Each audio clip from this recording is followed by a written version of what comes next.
phone constitutes consent and your calls may be provided to law enforcement agencies. Thank you for using Securus. You may start the conversation now.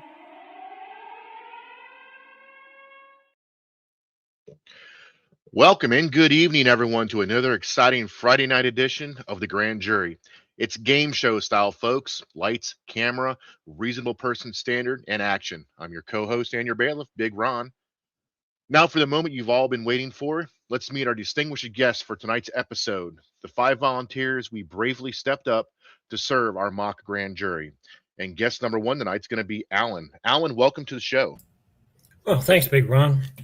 A little bit about myself is that in 2016, I was a best-selling author of a nonfiction book, and I have since then authored a unified theory, which is different components of the scientific world that are actually directly related, that no one in history has ever put together and proven out how they work together.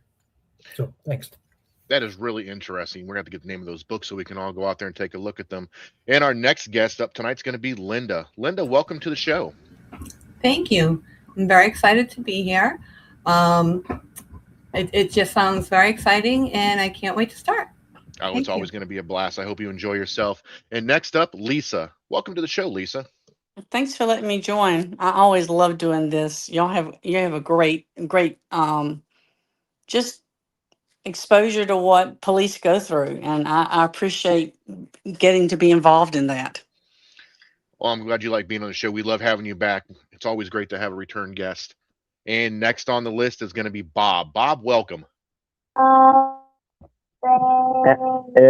sorry, my daughter's singing in the background. It's just Bob. That's it, Bob. And thanks for the opportunity. I'm ready to do this. I think it's going to be a whole heck of a lot of fun. Oh, it's going to be a blast. You're really going to enjoy yourself. And by any means, not last but not least, Tab, welcome to the show and thanks for coming. Hey, everybody, I'm Tabs. Full name's Tabitha, but I go by Tabs, and I'm looking forward to this. Very interested in the content and giving my 2 cents. This is my first time being on the panel, so looking forward to it.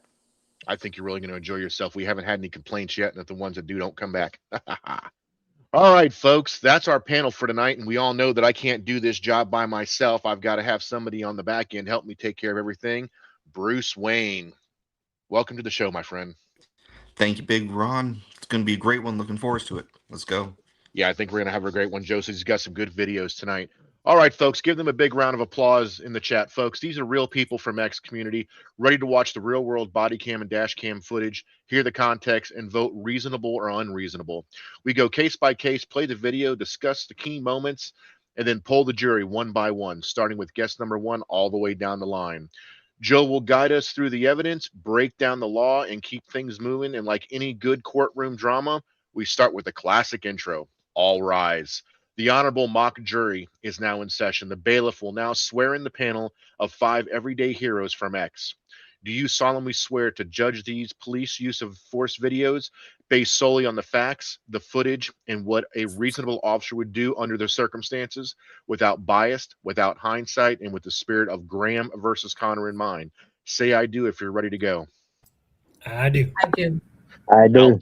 Outstanding. Well, like I say every night, the videos are loaded, the jurors are in their seats, the chat is rolling, the cigar is lit, and the bourbon is cold. Joe, the show is yours. Let's kick it off.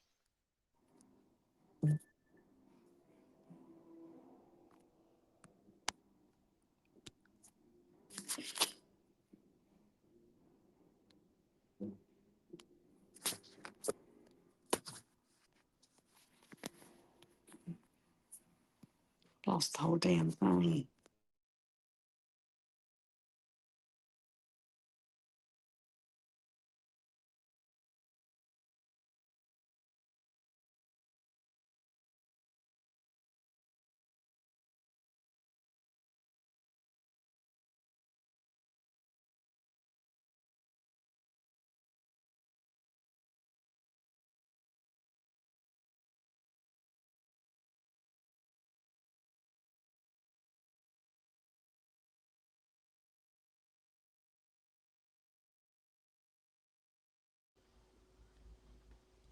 We'll try and get this figured out.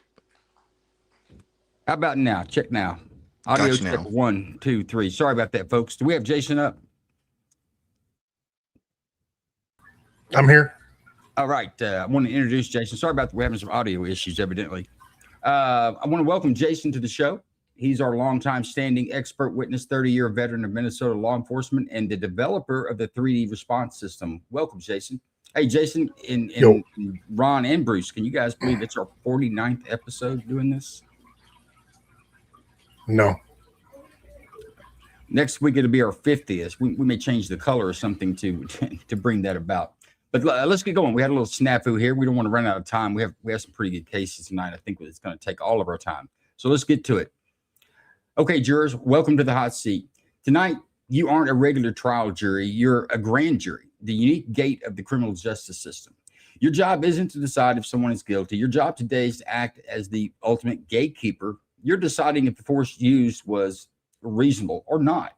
If you say no, the force was not reasonable, you would issue in a real life grand jury. We'd issue a true bill or an indictment, and the matter would go on to essentially the grand jury finale, a trial.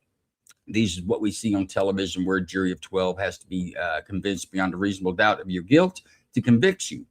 If you say yes, the force was reasonable, it's a no bill, and the matter dies there. To make your big decision today, we have to look through two very specific lenses. One is probable cause. This is the level of convincing that you are required to be as a grand juror to give a decision tonight of reasonable or unreasonable.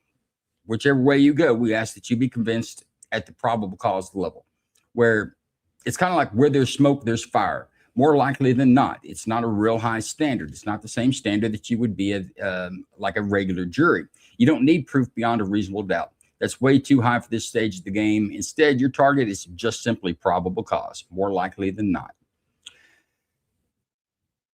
Based on what you are about to see, it is a probability or highly likely. Actually, this is a definition of probable cause. Excuse me, guys. We're looking forward on reasonable grounds to believe, based on what you're about to see, is it probable or highly likely that the force used was reasonable or not?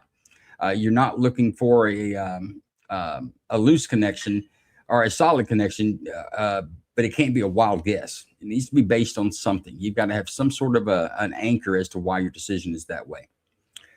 So how do you know if a piece of evidence makes sense? We're going to ask you to use the reasonable person standard. It's kind of the audience reality check. Imagine the most average, sensible, prudent person watching this show from their couch at home. And they would ask if they thought or they would believe that the force would be reasonable or not, if it was a reasonable person. If a normal, careful person looking at the facts would say, yeah, it makes total sense, then it would be reasonable, or it makes total sense that it's not reasonable, it would be unreasonable. To believe it one way or another, that's kind of how you would hit your mark. Only consider the evidence shown here tonight. If it was spoken or shown by video in this show, it's in. If you read it on the internet or saw it on another show, or you imagined it in your head, you've got to toss it out. The state's required to bring the evidence. You can't bring it with you. Your decision must be based 100% only on the evidence that you see here tonight on our stage, not commentary from other videos you may have seen, not some personal experience you may have had with a traffic stop. That's not how this works. We're not asking you for that. A majority decision wins the day. We have 5 jurors, so 3 out of 5 takes it.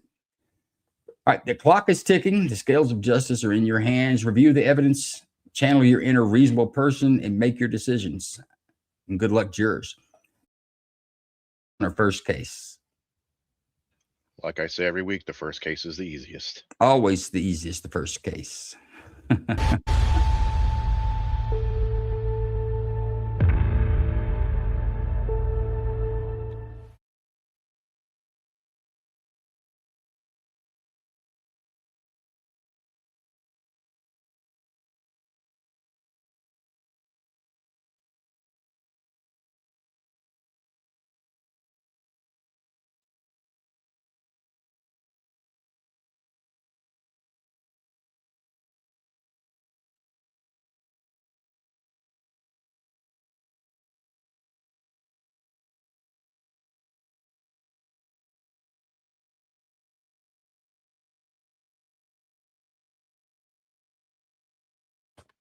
Folks, you're watching Dash Cam without audio. The audio will kick in here in a moment.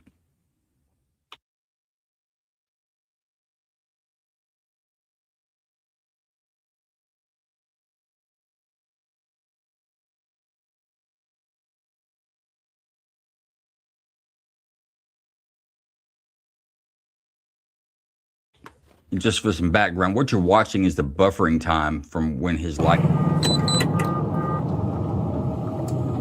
leave for speeding. Now he's attempting, New Mexico State Police is attempting to make a traffic stop.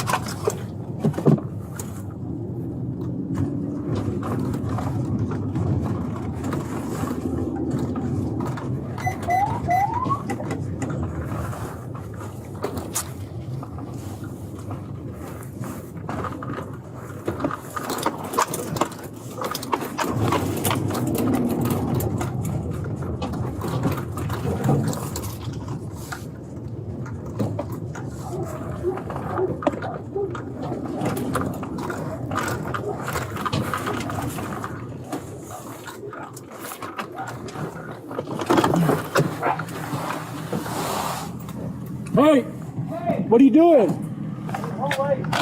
Huh? I'm trying to pull you over. Step back here. Because this is a traffic stop, sir. Hey, go away. Show me your hands. No, no. Go away, no, come over here. Come over here. Stop. Show me your hands. Show me your hands. Show me your hands. Show me your hands right now. Drop it. Drop it. Drop it right now. Drop it. 569, shots fired. Suspect down. Shots fired. Shots fired. Air step 3, air step 3. Put that gun down now. Put that gun down! Take on, who is that? Sir. 569 is driving, shots fired, suspect down, Manzano and Sierra Vista.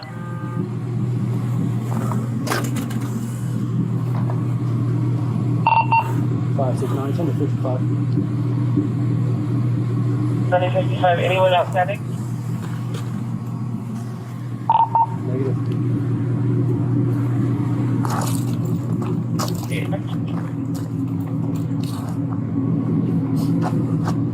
84 Cyclone, get a hold of County and have them come assist, and then get a hold of on call. We're working on it. 569, we're behind the house. Wait for that 2850. Suspect with him. 603, make sure you do this time. Not pick up.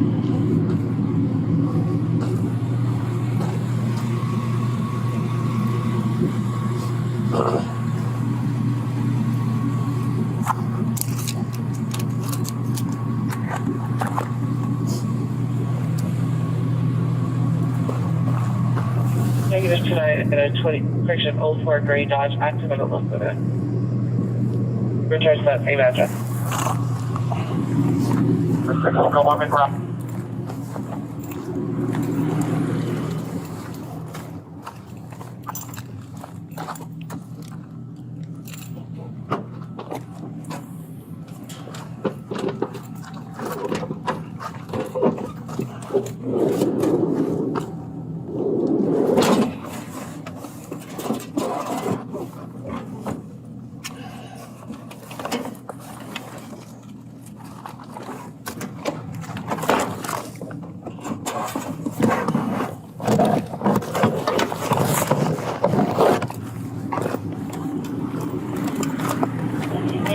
Can you give me the address one more time? Because I'm showing them behind the street. I just want to make sure I'm going the right way.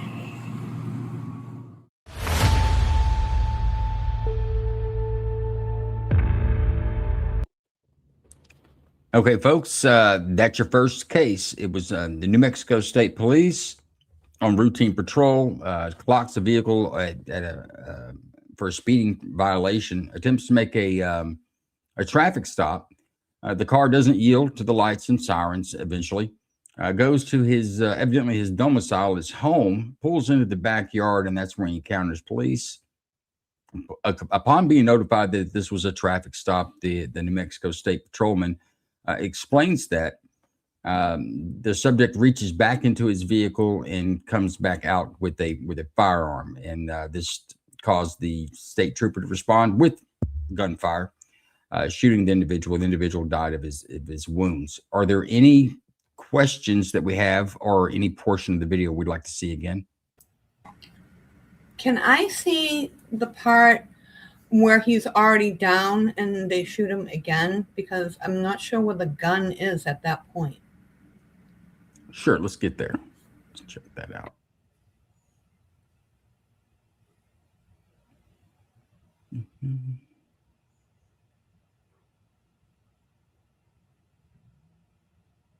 Let's start there.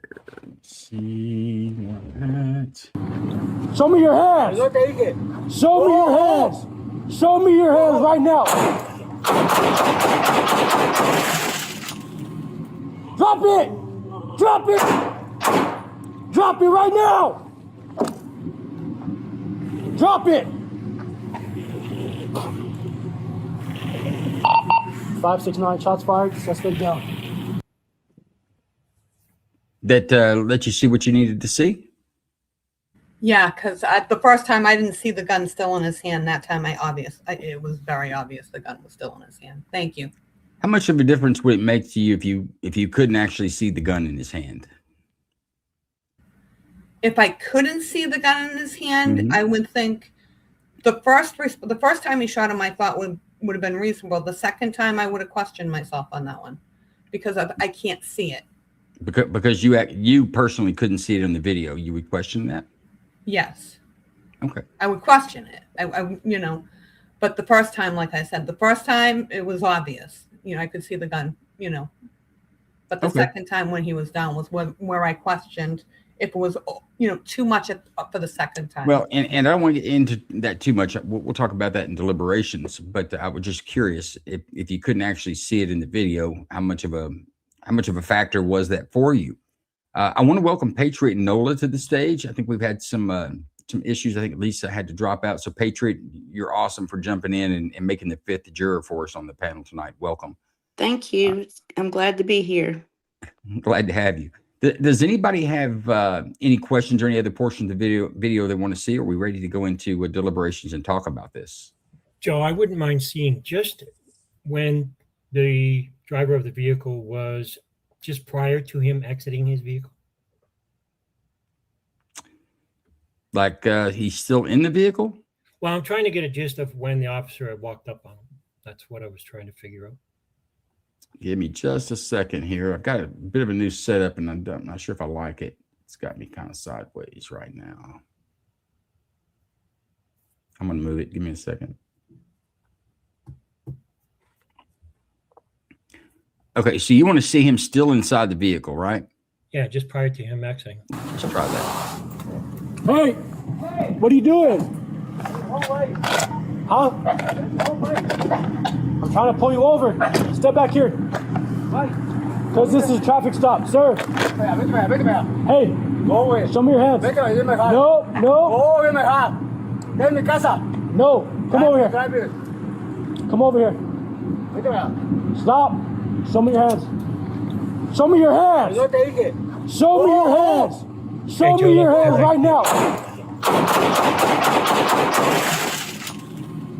Drop it. Drop it. Did that help? Yes, my concern was more at the point in time when the officer had unholstered and had drawn. So I understand now. Okay. I'm ready to deliberate. Let's put up a clock, Big Ron. Let's clock it. There's my clock. Hey, I'm gonna go to Bob first. Bob, and jurors, what we do at the first round is just give me a quick 30-second rundown, 45-second rundown on what you thought about the video, just where you're leaning, or any issues that you may have. And let's get everyone's opinion, and then we'll come back around again, and we'll get a little more condensed until we get to a verdict. Bob, that's what I want from you first is what's your initial impression on this video? Well, the guy seemed to be unable to operate a motor vehicle correctly. And once he did stop after he obviously run over a lot of stuff, he was very aggressive based on his body language and his words that came out of his mouth. Honestly, I think that the guy had bad intentions, even if the cop wasn't there, from what I saw. But that's what I think. Just because I don't think anything would have been come out of where his destination was. And I want to add this factor in here for our jurors. Anyone, including a police officer, has the right to use deadly force to defend themselves or a third person from serious bodily injury and or death. So what we're looking for in all our decisions tonight is an average officer in this with the same set of circumstances, would they have had a credible fear for their life? And if the answer is yes, then it doesn't matter if they shoot or they hit them with a tomahawk. You have the right to use any means to defend your life if you have a credible fear. Just kind of what we're looking at now. Did that New Mexico State trooper have a reasonable fear for his life when he used deadly force? So, and Bob, I think you covered it well on what, I'm not going to come back to you, but from there, I want to go to Alan. Alan, what's your initial opinion of this video? I mean, right off the hop, I mean, you can see that it was a blatant disregard for the officer's light. And I know we can't really put ourselves in the mindset of the driver, but it seems obvious that he disregarded initially based on the fact that he lived down around the corner. But it was still running. It was still a free-based type idea. And whether that was because he doesn't speak English, that kind of escalated the situation. I had thought that the officer had drawn too late, but then I understood from rewatching that it was much better.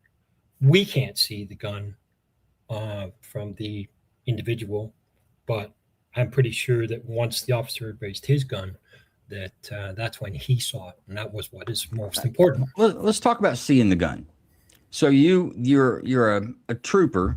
You turn around and try to make a rightful, legal traffic stop. The operator of the motor vehicle doesn't yield by law they should, doesn't yield to your traffic lights, continues down, drives to their house. Now, he doesn't drive on a long pursuit where you see it on with 5 o'clock news. He just drives a block or two into his backyard. He drives into the backyard of his own residence, gets out, tells the officer to go away. And in Spanish, he says, "My casa." He's saying, "This is my house." He was using the home base rule. I made it home. I'm safe. Home base. But then he goes back into the vehicle. Does the officer need to see the gun to have, or is it reasonable that the officer could have a concern for their life when you're ignoring the lights to pull over? You proceed on to your home, pull into the backyard, which would be 3, and then you go back into the vehicle when you're told that it's a traffic stop to step out. Is it reasonable that the officer had a concern for his safety prior to seeing the gun? That was a very dark situation behind that house and not a good, ideal environment for the police officer to be in, trying to do a simple little traffic stop. I don't feel. And the indication of the individual having a gun is when the officer had raised his, because he did have it out in a safe angle from his body and down in a way so that no one was going to get injured in case it automatically went off somehow, and raised it to protect his own individual self. Okay. Let's go to Linda. Linda, what's your view on this? Well, I thought, again, like Alan said, the guy was disrespectful. When you see the lights going, you should just pull over. That's what I would do anyway. So we followed him into the backyard. When the first time he shot him, again, I'm glad that we saw that again, because I thought the police officer waited. It seemed to me a lengthy amount of time before he actually pulled his weapon, the cop.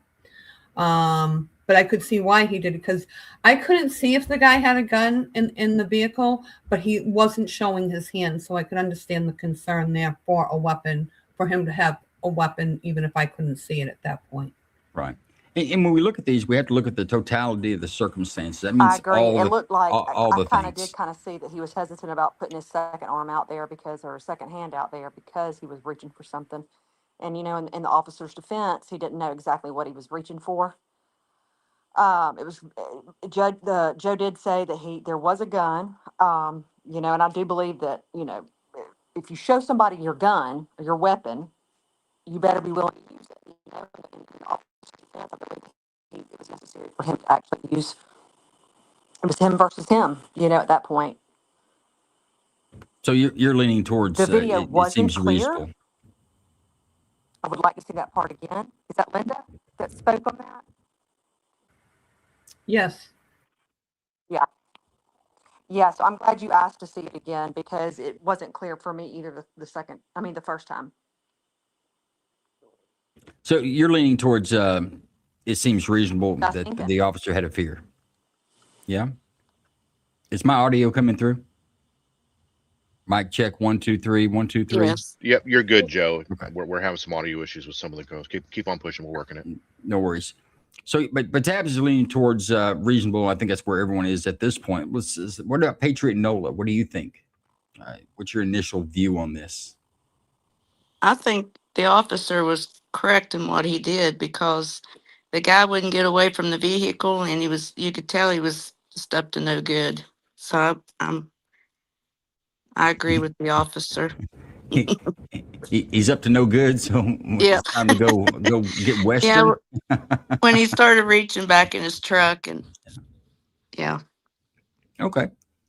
It doesn't sound like anybody's hung up on this. Why don't we try to bank our time, if you will, because we've had some issues the last couple of weeks, not even get through all 5 videos. Unless anybody has any reservations, I'm ready to vote. You guys ready to vote? Yeah? Well, certainly. I am. Yes. Let's do it. I'm going to you first, Bob. What's your vote? Reasonable or not? I ain't supposed to say no, Bill, but it was reasonable. You can say reasonable or you can say no, Bill. You guys can use either terminology. Linda, your vote. Reasonable. Alan, how say you? Reasonable, Joe. Tabs, how do you weigh in? We having issues with Tabs audio? Sounds like we might be. Patriot Nola. What Reasonable. do you say? Reasonable? Yes. Folks, that's going to be 4 out of 5. We still working with Tabs audio? Yes. All right, we'll go ahead and post it though. No matter which way she went, it would have been a reasonable force, and I think she was reasonable as well. On this one, Jason, he tried to use the home base rule. Have you ever experienced that in your 30 years of law enforcement experience, where someone runs to the house and says, "I'm home, I'm good now"? Yep, many times. Yep, a lot of people think that's good. I will say I did like the officer on this one, where you could hear him unholster his gun initially and then put it back in and then step to the side and then unholster his gun again, and he was reacting to what this guy was doing. So I thought the officer did a good job. I would have shot as well. The way, even if he came out without a gun, his actions I would have shot. And I agree. And I think you have to add in the fact that he didn't yield on a traffic stop. And in most states, evading in a motor vehicle is a felony, or at least it's a high misdemeanor crime. So you've got a lot more than a traffic violation. Once someone fails to yield and runs, turns it into a pursuit. I think it was Hinkie. He didn't go to his house and stop in the driveway. He drove through other cars that were in the driveway, through an open back gate into the back end of his house, the back door of his house. And then he gets out. He doesn't really get out. He gets out and is messing around in his vehicle, and he's claiming that he's at home. So therefore he's safe. Jason, back when I was on patrol, it was a guy that we hadn't been off the FTO very long. And he gets a suspected DWI driver, and it's pretty similar. He attempts to stop him not far from his house. So they do the pursuit, a slow pursuit to the guy's house. And the deputy checked in on the radio that I'm in pursuit. But when the car pulls into the driveway, he gets out and the guy's like, "Man, I'm home." And then the officer disregarded and called it off. Well, later, when you hear that over the radio, "Hey, what happened with that?" I said, "Man, the guy got home. He got home before I could get to him." What the hell's that? The home base rule? And so he got a nickname he probably still carries today called Home Base. But he let a guy go because the guy actually got to the house before he could get him stopped. But for you out there, folks, there is no home base rule. It's not true. They'll arrest you in your driveway just like they'd arrest you on the side of the highway. You're getting home is not going to save you. Didn't save this guy either. And actually, if he runs into the house, you have an exigent circumstance going after him. Yeah, in Texas, it's called a fresh pursuit. As long as I can see you, we're going to pursue you.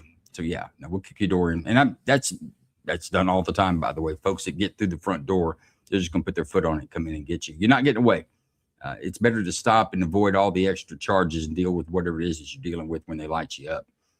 But with that, let's talk about some of our small content creators that we promote around here. That is the Range Minded Podcast. Folks, the Range Minded Podcast puts out a weekly podcast, anything freedom loving, and 2A.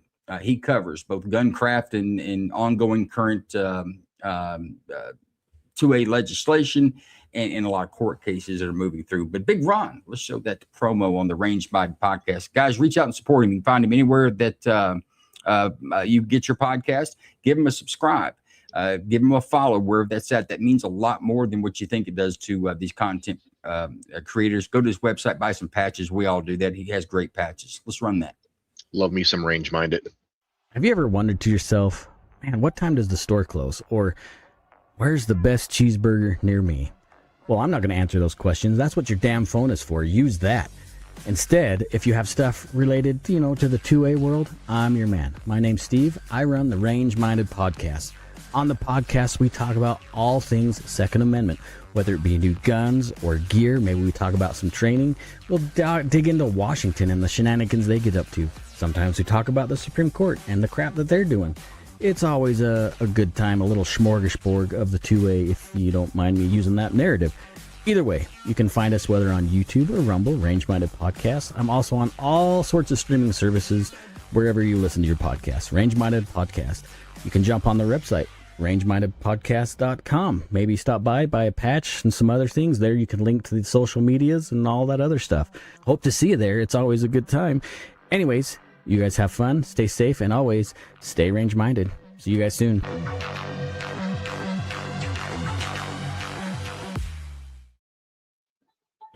Yeah, folks, the Range Minded Podcast. Check him out. It's well worth it. Give him a subscribe. I listen to him on Spotify. Anywhere that you give him a follow, anywhere you give him a subscribe, really helps. Speaking of that, I'm very bad at self-promotion, but I do need our help from our viewers out there. I need more subscribers on both Rumble and YouTube. We're real close to monetizing there on a very low level. We're definitely not, as you guys know, we're not huge, but we're trying to grow. I would really appreciate more subscriptions on our YouTube channel and more follows. I think it is on Rumble. For both of those, if you're watching there, it's free. Just give us a follow and a click there, and we appreciate that. Now, with that, you guys ready for case number 2? They get harder from here. I'm not gonna let you answer. We're all ready for case number 2. Big Ron, let's run it. Real quick, Tabs, you got us? Yes, I'm here. Sorry about all that. No worries. Here we go. Case number 2.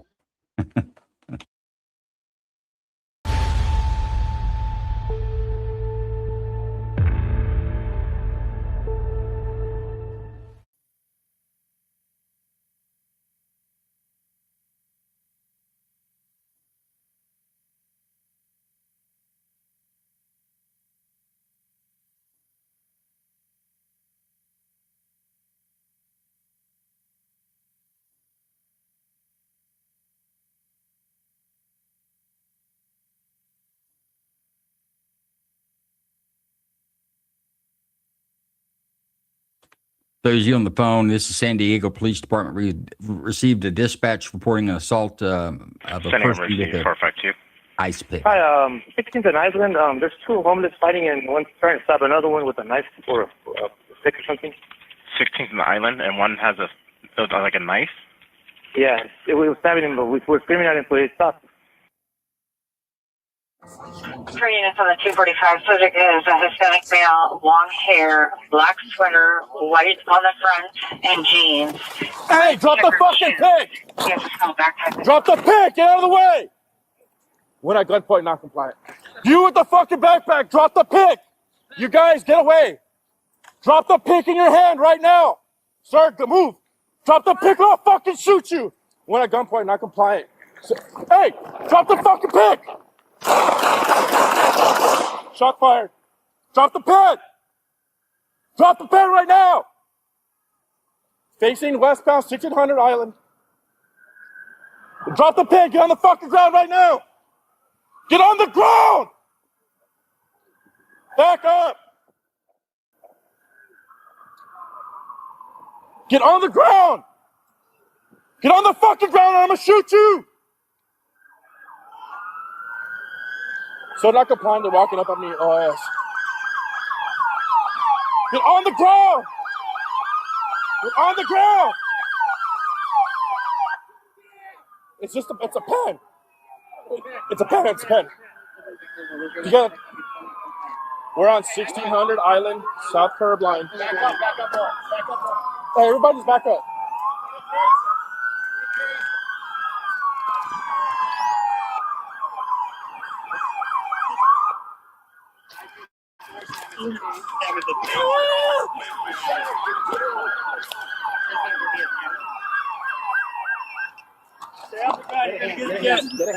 Get on the ground. Stop, drop it. Drop the pen. Drop the pen. You're under arrest. Drop it. Drop the pen. Don't get up yet. Stand by. Drop the pen now. Drop it. Drop the pen.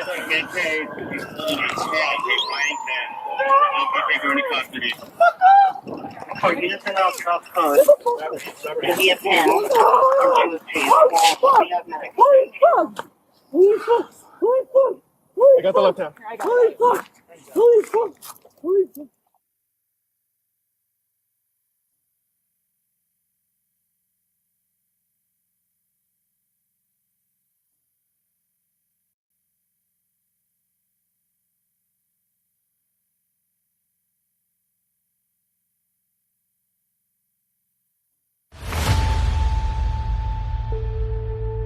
Okay, folks, your second case, two people fighting.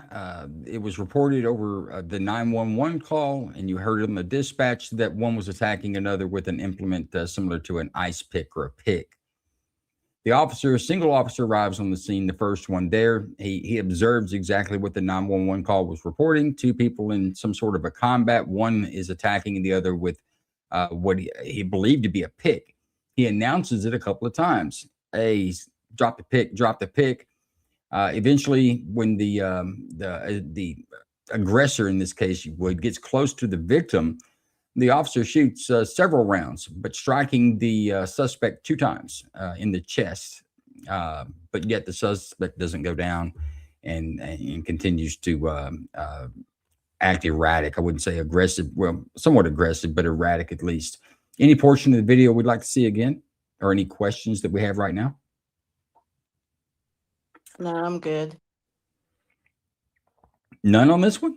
No, I'm ready to deliberate as well. Put a clock up, Big Ron. I like it. I like the confidence. Yeah, that surprises me. What? Hey guys, what are we thinking here? Let's go with Tabs. You go first. What do you think about this one?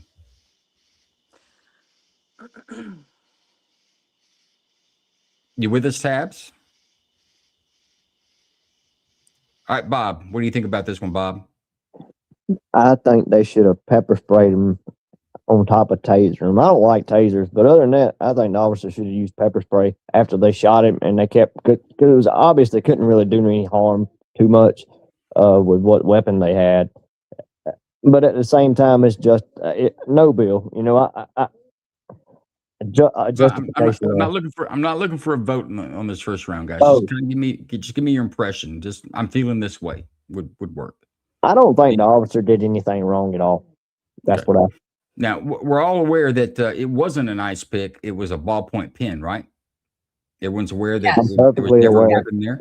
It is a weapon. They were using it as a weapon. Anything can become a weapon at any time. So I don't know they would classify as a deadly weapon. Maybe it could cause serious bodily injury, but in general, an ink pen wouldn't be considered a deadly weapon. I think that just depends on who's wielding it. Okay, so you think in this instance that pen was a deadly weapon? Absolutely, it can be used as a deadly weapon. I didn't say it could be used. I'm asking, do you believe in this case it was a deadly weapon? I believe that the officer saw it from his angle, and I would have believed it to be a deadly weapon. I mean, a pick, a pen.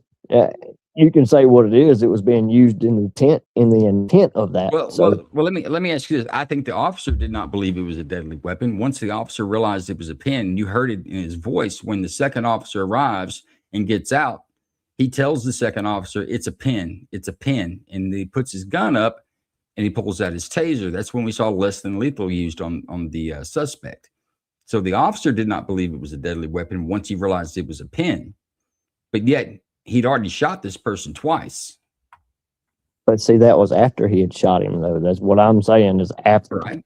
You know, I wish that's what I was saying. I wish they had a pepper sprayed him at that point. Just because I like them being pepper sprayed. Sorry. You're just looking for punishment there, but it's not really what we're looking at here. We're looking at, was the force reasonable? Was it reasonable for this officer to believe that this ink pen was a deadly weapon? Yes, at the beginning. Okay. Linda, what do you think? I think once he realized it was a pen, I don't think the taser was necessary. I think they could have tackled him and taken him down. That's my opinion. But I when it was a pick, that's a whole different story. That's a sharp edge, can be a weapon. As soon as they realized it was pick, you could hear the cops' emotions, probably the wrong word, but he was almost relieved that it's only a pen. You could almost hear that in his voice. So I'm glad they didn't shoot him, obviously, and I would rather use a taser, but I think they could have taken him out a different way or taking him down a different way. I agree So with you, Linda. you think the use of the taser was excessive? I do. If it was still a pick and we knew it was a pick, I would say maybe not. I would double think that. But considering it was a pen, I think But they only would have a moment to react. But he said it twice before he shot. It's just a pen. Okay. So he knew it before he shot. That's. Let me ask you this: how many officers? No, I'm with you. I'm with you. Let me ask a question: how many officers Did the do you officer think? really know that? I don't know if Tabs can hear me. And it's Can you hard hear to me, get into Tabs? their head. I'm with Can you you, hear me, though. Tab? I completely agree. I'm trying to get in the head of the I don't think officer. she can. Can anyone hear me? Maybe? And like you said, I I'm glad can that hear he you. did not. I can hear you, Joe. We're working her audio issues. Let's try to do something. I think Tabs is not catching our end of the audio on it. I'm glad that he didn't use further extreme force, but Okay. Guys, how do you distinguish a pick, if she an can't ice hear us, pick, can we whatever remove it her? may be, and a pick? Let's remove How her and can try you to get not her reset. distinguish between the two? I don't. Okay. I want to ask you this, Linda. How many officers do you think it would take to subdue this person without using the taser? And do you think that those officers would be putting themselves in risk of injury on putting their hands on this person and taking them into custody? Now, remember, this person hasn't listened to any commands to stop. The person hasn't listened to any orders to drop or submit to the officer's authority. Hasn't listened to any bit of that. And it's taken 2 rounds in the chest and it's still going. You still think that so you believe that the taser is excessive? I do. Have you taken all those elements into account for that? How do you know that it's excessive until you use it, right? So had they tried to take this person out, there were 2 or 3, there were 2 that I'm sure of. There was a third one that was further out from where the original 2, it was the first one, the cop that drove up in the car that got real close to him or her, and the one further back. At least I thought I saw one further back. But as soon as he said it was a pen, it becomes less lethal on the person who was causing the problem. So Do I think anytime a cop takes somebody down, whether it be tackling them, a gun, or a taser, there's always danger to the cop, or at least I would think it would always be that way. But yeah, I think as soon as he knew it was a pen, it might have been better to tackle as opposed to tase.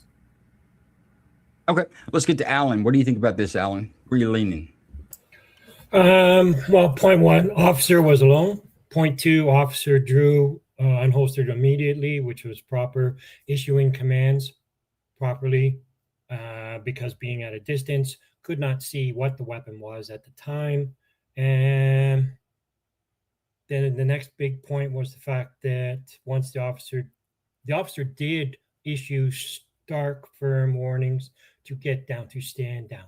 The next one is that the officer had put two rounds into the individual, and that did not do much of anything. That is a clear indication of chemical induced something or other. In the end, with the officers, I think that individual is, I don't know whether they survived or not, but that individual was lucky because they did use tasers. The person did survive. Chemically induced. The strength can go right off the chart. Okay, so you're leaning towards it was reasonable. That it's reasonable for the officer to believe the ink pen was a deadly weapon, and then when he found out that it was actually an ink pen, that the appropriate force was used to take him into custody. You good with that? Correct. Yeah. Okay. Patriot Nola, what do you think? I think the officer did a great job because actually, if he would have tackled him and he still had that pen in his hand, he could have jabbed his jugular or anything with that. So I think the officer was right in doing what he did. Okay, let's go to Tabs. Tabs, we have your audio. Can you hear me? We have our audio fixed. Tabs once. We're working on it. Tabs, can you hear us? If somebody would shoot her a message and maybe check her audio in the settings on StreamYard, we're already working it. It gives you the audio to test your incoming. Maybe that'll help. Hey, Joe, can I add something? You sure can. Go ahead. Well, he had already shot that individual, and so that means they were bleeding.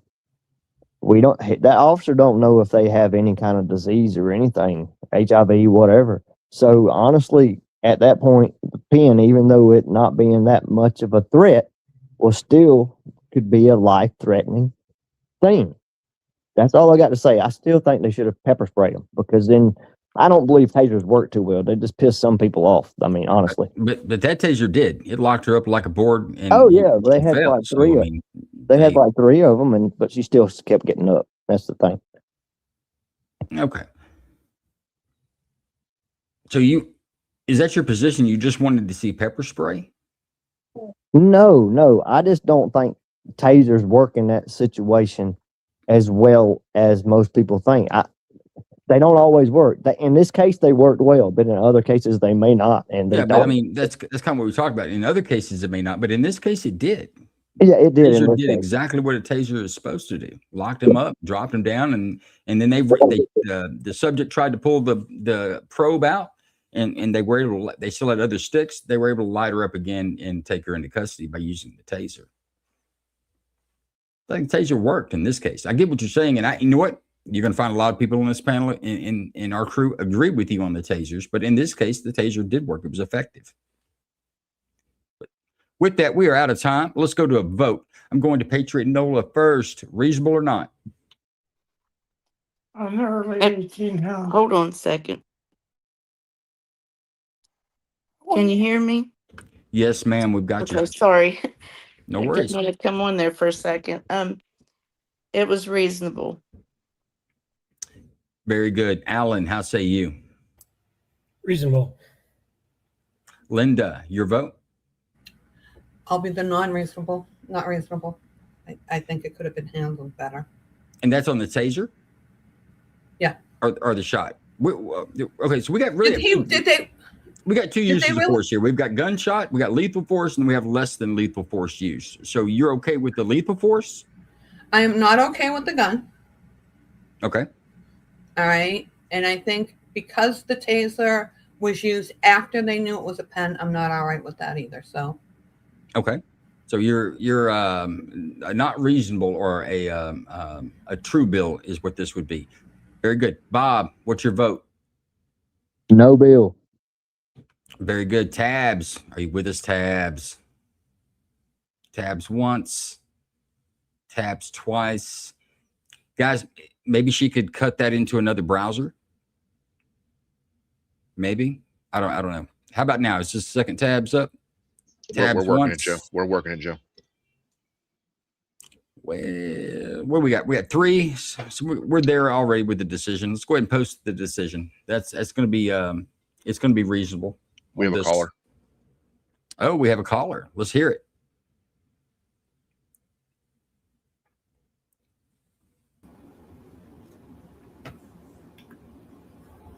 Caller, can you hear us? I think you got to bring him on stage. Oh, he's there. My bad. Go ahead. I'm not going to run your business. Caller, you're live on the air. Can you hear us?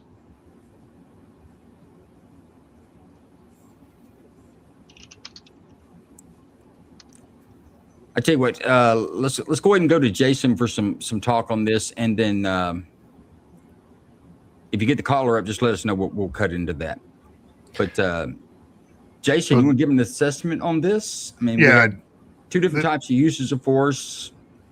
This is the exact definition of a fluid situation, where you walk into a moment and you have information that you have. The first officer was there. The information he had, it was an ice pick.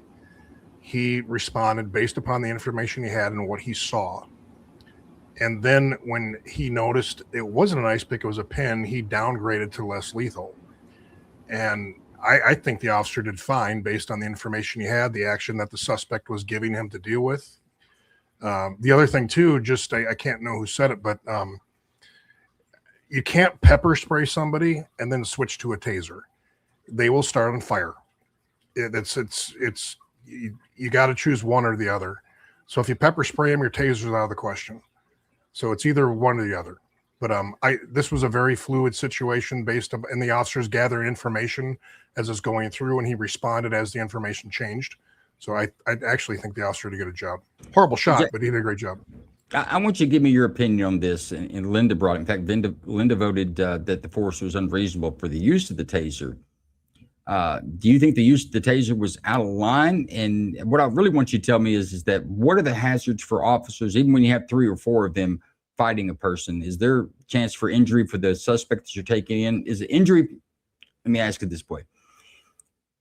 Is the injury that could happen higher or greater if you go hands-on and fighting on the ground versus using a taser? Which one is likely to cause more injury? Fighting, 100%, especially if they have a weapon. Even if it's a pen, a pencil, a rock, hands-on, it's close quarters combat. Officers would prefer to subdue and then go hands-on once he's subdued, rather than subdue while grappling with the guy. It's better for both parties. Yeah. Now, and Linda, I'll let you kind of come back on that as well. But I agree with Jason. I think the less force that could have been applied in this situation exactly was the taser. If officers go hands-on, it's still got an ink pen. It's an ink pen. It still cause damage. You know, nobody wants to get jabbed in the arm with that.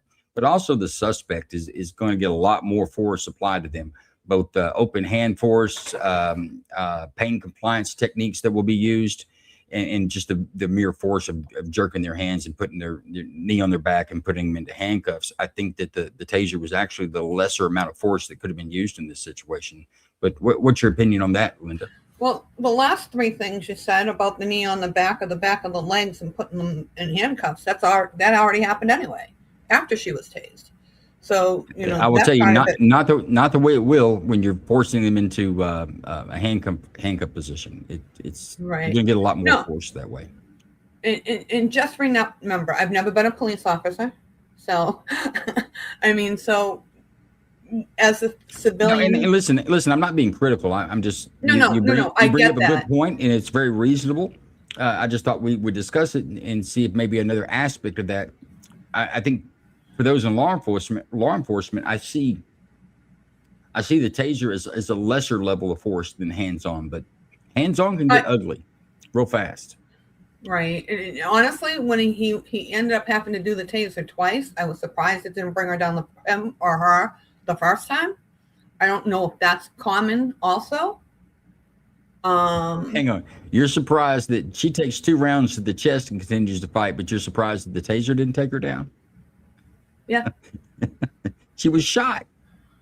Boom, boom. So, yeah. But, yeah, the taser, Jason, what would you say? I've heard 30% effective rate on a taser. I agree with that. I think it's somewhere between 30 and 40% of tasers deployed are effective, and 60 to 70% are not. The taser is not the on-off switch that No. movies portray it to be. Your show knows my feelings on tasers. They work less than they work. The only 100% on tasers I've seen, it's not even 100, is a drive stun. Probes are not guaranteed. Yeah, and drive stun is when they take the cartridge off the end. They can take the taser and put it to the skin or the clothes and hit it. It's like a cattle prod, but you don't get the effect of locking the muscles up and preventing them from being able to move with the drive stun. It applies plenty of pain, but it doesn't give you the locking of the muscles and constriction that the taser with the probes do. You need 2 probes to make that happen. Where's our ghost caller? We good, Big Ron? Do we have him? Ghost caller, I'm can you here. hear us tonight? Can you hear me? Outstanding. Welcome to the show. I can hear you guys. Hi. Let's go, ghost caller. Tell us what you think about that last video. What's your opinion? No, Bill. I mean, that I think the officers handled that appropriately given the circumstances when they got there, and then they did use deadly force with a gun, but I think when they pulled out the tasers, when they realized what was happening, I think that was a good call on them. So I'd say reasonable. So you had no issue with the taser? He was You have no not. issue. Let me ask you a question. You have no issue with the taser being deployed after the fact? Once they find out it's an ink pen, it's a ballpoint pen and not an ice pick? No issues with the taser like Linda brought up? Absolutely not. No issue. No. That he was being he was not listening, not responding. I think it seemed like they were in like a psychosis kind of state of mind, which it doesn't matter at that point. They're not listening. So yeah, I think it's definitely reasonable. So. Very good. Very good. Hey, I appreciate you calling. And other folks out there listening, in between each case, we're going to give you an opportunity if you want to call in and give us your opinion on the case. We'd love to hear it. And caller, would you like to tell our listeners and viewers out there to give us a follow on YouTube and Rumble and reshare the stream? Because you really called for that, right? You called to tell everybody else to do that? Absolutely. Everybody give Joe the New a follow and come in every week. So thanks for having me, and I appreciate it. You're awesome, and thanks for breaking the ice on calls tonight. We appreciate you. With that, Big Ron, you know what? I don't want to go to case number 3 just yet. Let's do a time check. Where are we at on time? 9:58. We've got an hour left of the show, Joe. We're not going to go to the first case. I want to go to the Red Hill podcast. Folks, I was on the Red Hill podcast last night. Corey Brooks, if you know him on X, has started a live stream podcast. We discussed the Carmelo Anthony case last night, but he's got a really good format. It just brings up current topics. Definitely plenty of people to come on and have debates. It was a good debate on there last night, difference of opinions even.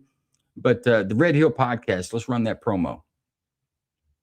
I'll tell you what, I've never been on the Red Hill podcast, but he outfishes me every time.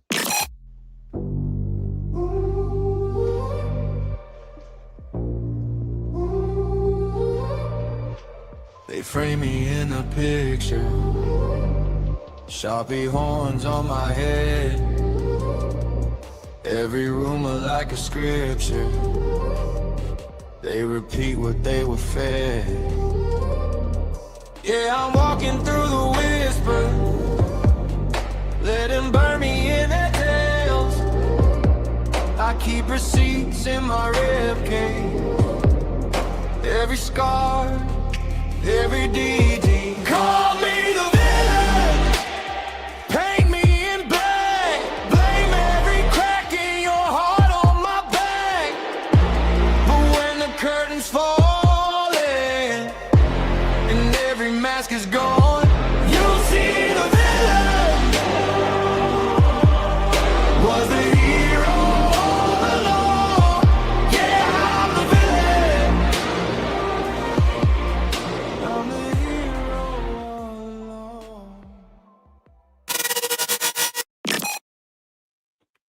And folks, Corey Brooks is the man behind the live callers that we have coming in. Big Ron, bring him up. And Corey, I want you to tell folks about your Red Hill podcast on times and the topics that you're bringing up. Well, thank you for bringing me up. Yes, Red Hill podcast, we take on some of the tough. We talk about some of the local stuff. We talk about stuff that's in the news. We just got this yesterday, Thursday. We talked about the Carmelo Anthony case, and we talked about the particulars and the rumors and dispelled the rumors. And thank you again. Hopefully y'all can catch me. You can either find me on X, you can find me on YouTube, and you can find me on Facebook. Corey Brooks with all of them. But I'm going to start changing the name to the Red Hill Podcast. And now, if I want to catch the Red Hill Podcast, what's the time? Do you have a day that you're doing it, or the time? Can you give all that information? Every Thursday at 8 p.m. Every Thursday at 8 p.m. Folks, it's a great start of a podcast. Support him once again wherever you find him. Give him a follow or subscribe and catch a show on Thursdays. You won't be disappointed. And I think you're recording these, right, Corey? They're available for review. Yes, they are available for review. Either you can catch them on X or you can catch them on YouTube. You can always catch them on YouTube. Very good. Now, I like the way he's running that podcast. It's interesting, and it's an open format. You can have discussions, and we also he does call-ins on that too. You can call into the show and give opinions on how much you disagree with the speakers there, if you like. But with that, let's get to case number 3, folks. They're going to start getting a lot more difficult. We're really going to be deliberating. Case number 3, Big Ron.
It's 5:11. I just got home. I still got to take a shower. I won't be over at the golf course for about an hour. And here she's going back. Mm-hmm. Give me some. What's up? You tell me. I tell you what, if you guys want to cross your T, go ahead and cross your T's and dot your I's. Mm-hmm. And let's do it. Let's do what? Do whatever you need to do, because I'm tired of you showing up at my fucking house. I haven't been to your house. This guy's a fucking alcoholic. He's down there at the golf course. Okay. So let's do it or not do it. What are we gonna do? What are you threatening? Do it or not do it. Are you threatening? Do it or not do it. Did you clean up the lamp? Come on. Come on. Oh, go back to your apartment. Do it. Do it. Come on. Yeah. I didn't do anything, you fucking bitch. Come on, bitch. Oh, come on. Come on, motherfucker. Come on, motherfucker. Why are you fucking lasering me? Because you were already trying to hit me. I didn't try to hit you. Yeah, you're moving up on me. So now I'm bleeding. So now I'm bleeding, and you're doing all 310 this. Central. Go ahead and send me back up. Subject tried to attack me. Got him at gunpoint right now.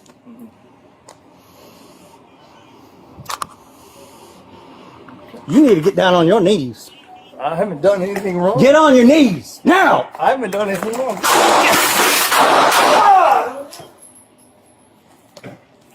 Shots fired. Shots fired.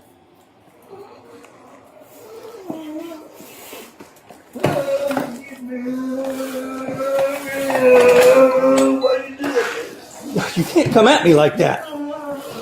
Get back here so I can sit up so I can help you. Sit up so I can help you. Why'd you do that to me? Sit up so I can help you. Thank you.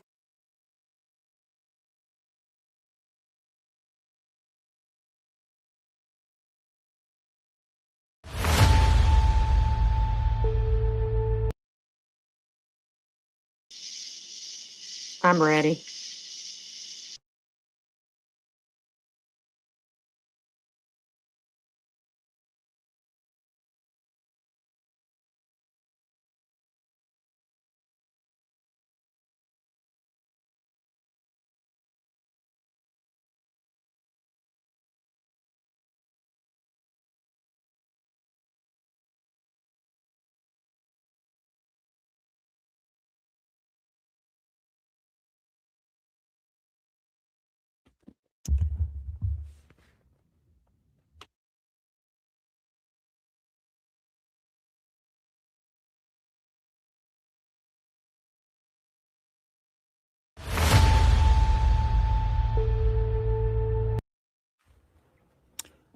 All right, folks, that's your case number 3. Is my audio coming through? Yes, it is. Okay, that's case number 3. This was in Charlotte, North Carolina, I believe. Officer gets called out for disturbance. He reports out there. He's taking information from both parties. The suspect in the disturbance, the alleged assault, was the guy without the shirt on. He approaches and becomes aggressive. Better dot your I's, cross your T's. The officer tells him to return back to his apartment. He doesn't do so. A taser comes out. Taser's deployed. He pulls the probe out, goes back to his front door, but still doesn't go inside. The officer pulls his pistol and ultimately shoots the suspect. Any portions of this video we'd like to see again? I suggest watching some of this again. I would like to see when they when he first tased him, what happened right before he tased them and then right before he shot him, because I just want to. Let's do it right here. Do it. Do it. Come on. Yeah. Come on, bitch. Oh, come on. Come on, motherfucker. Come on, motherfucker. Why are you fucking lasering me? Because you were already trying to hit me. I didn't try to hit you. Yeah, you're moving up on me. So now I'm bleeding. So now I'm bleeding, and you're doing all 310 this. Central. Go ahead and send me back up. Subject tried to attack me. Got him at gunpoint right now.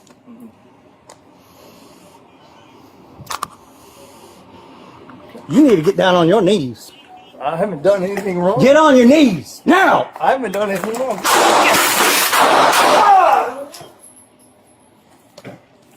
Shots fired. Shots. Did they help you out with what you're looking for on the taser? I'd like to see the taser part one more time, if you don't mind. I do not mind. Go back to your apartment. Do it. Do it. Come on. Go back to your apartment. Do it. Do it. Come on. Yeah. Come on, bitch. Oh, come on. Come on, motherfucker. Come on, motherfucker. Why are you fucking lasering me? Because you were already trying to hit me. I didn't try to hit you. Yeah, you're moving up on me. And so now I'm bleeding. They help you, Linda? Sorry, my mic was already open. Yeah, it did, because I wanted to see at what point he tried to reach out and strike the officer. So yeah, that helped a lot. Thank you. Okay. Any other portion of the video we'd like to see, or are we ready to deliberate? Deliberate. Let's do it. Big Ron, put us up a clock. Reset that bad boy. Okay. I'm going to go to, how are we doing with tabs? I'm here. Do you hear me? We got you, girl. I'm going to you first while we got you. What do you think about this video?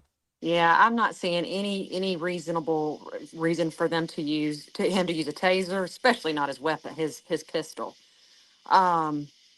This just looked like some dumbass, just, who could have been easily handled without any type of force necessary. I didn't see any reason for them to use any of that. Let me ask you this. What indication did you get in the video that this person would have been reasonable to handle without force? Well, what did he have? I mean, well, he was asked to go back to his apartment. He didn't. He was asked to step away from the officer, and he stepped back to the officer. I didn't see any portion where this person looked like you wasn't going to have to use force at some point. But he didn't run and charge at the officer either. He was just, he looked maybe like he may have been under the influence. I don't know any of that. But I didn't really see him being a major aggressor, honest to God. Now, if I missed something, please clarify, because I would like to understand that a little bit better. No, I mean, we all saw the video. We're just going to discuss it now. So you're on the fence, or maybe even on the side of unreasonableness at this point, right? Mm-hmm. I am. Let's go to Alan. Alan, what do you think? My big thing was with the initial taser and stuff like that, but the individual had made a step towards the officer, but this officer made a lot of mistakes. I mean, who the hell bends over and sets their notebooks and pen down nice and neatly? The officer put himself in an extremely bad situation right then and there. The initial taser, I think, was reasonable at that point, but also the individual did end up attacking the officer, which obviously set the officer off emotionally, because you can see in the officer's voice and everything totally changed after that little push or whatever it was. And then in the end, I've never, ever seen an officer within my own family, law enforcement and whatnot, ever hold a gun like that. Only gangsters do. Officers are taught and trained to hold their weapons properly, and I thought that the side cock was just a little bit off. So, plus his emotional state, the officer's emotional state was kind of a little wrung out, I think. Do you think his emotional state could be consistent with fear? No, because it seemed much more anger, like he was much angrier. But that could have been caused, Joe. That could have been caused by the initial. Let's face it, that individual was being an ass, right from the get-go. Well, he was non-compliant, right? First off, he's the alleged suspect in this matter that he's there for. Yep. He's confronted the officer. The suspect confronts the officer at the front door of the apartment of the complainant, who's calling to say, "This guy's assaulted me, and I've got witnesses here. I want something done." He comes over and tries to contradict that story. So obviously, but hang on. But the officer told him to do what? To go back to his unit. Okay. Would that be a lawful order? Yes, it would. Okay. He had no business being there. Okay. So that's why I'm saying the initial taser was warranted. So what about the shot? Are you on the fence about the deadly force? I'm on the fence, Joe. I'm on the fence. Okay. Well, let's go to Bob. Let's see what Bob's got to say. See if he can convince others of his point of view. Go ahead, Bob. And this one, I think, honestly, that government, it kind of pisses me off, because it shows how poor training and individuals on psychological means get missed when they get pushed through. But you know what I think is that, dude, if he had had pepper spray, that would have worked. It was excessive. Well, you're a fan of pepper spray, aren't you? Hey man, it takes the sight and the fight, and you know that it I'll takes it tell you out. this. I'll tell you this as a former police officer. It takes the eyes and the sight and the smell and the burn. It puts it on you too. When you spray somebody and go to fight them, you get pepper sprayed as well. I'm actually not a fan of it, but he could have used pepper spray. It's a less lethal. It was something that was in his toolkit to use.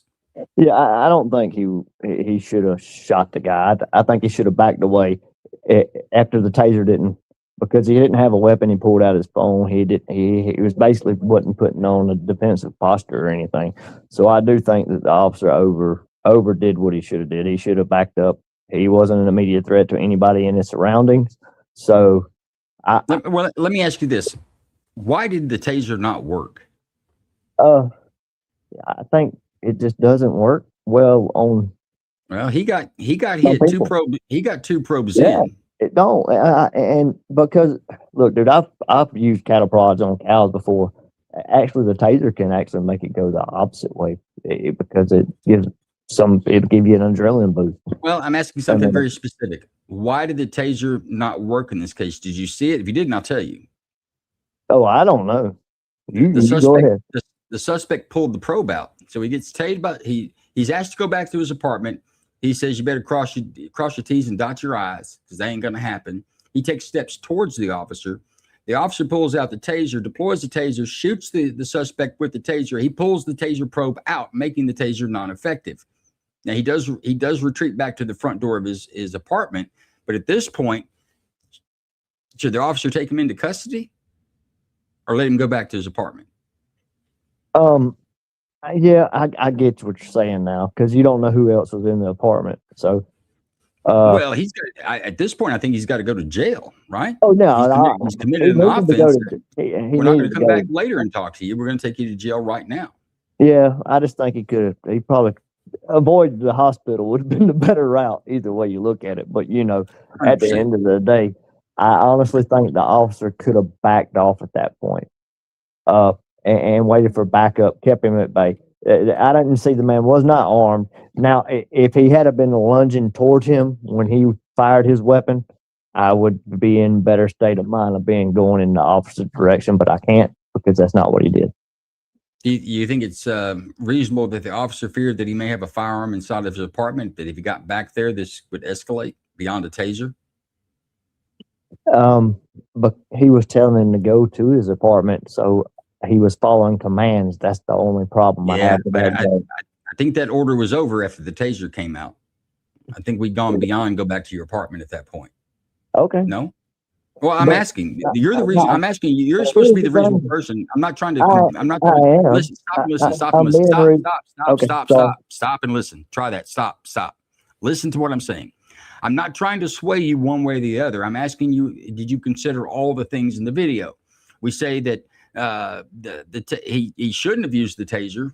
I mean, you can have that opinion, I guess, but I don't know that he probably has some legal standing to use the taser at that point in this altercation.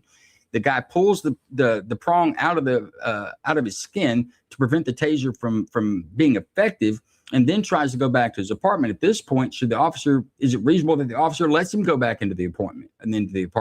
And I will say another aspect of the video that you guys may not have seen is that inside that doorway, there was a stack. All that debris stack there were targets. They were gun targets you take to the range. I think it's reasonable the officer believed that he could have a firearm there.